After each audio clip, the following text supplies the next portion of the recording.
Hello guys, welcome to my channel. Today this video show you how to enable Copilot on Notepad in Windows 11.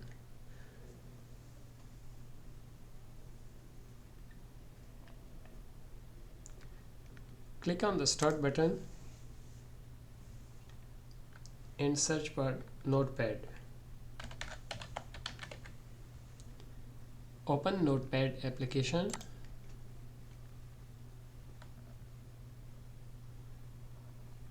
Here you can see there is no AI feature, no Copilot.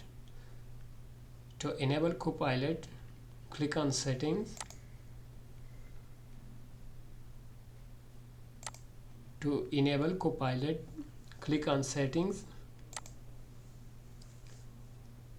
then scroll down.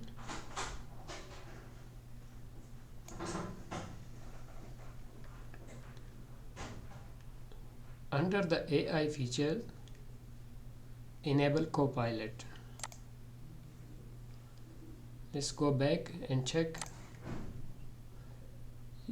You can see the Copilot has been enabled. Thanks for watching. Please subscribe for more videos.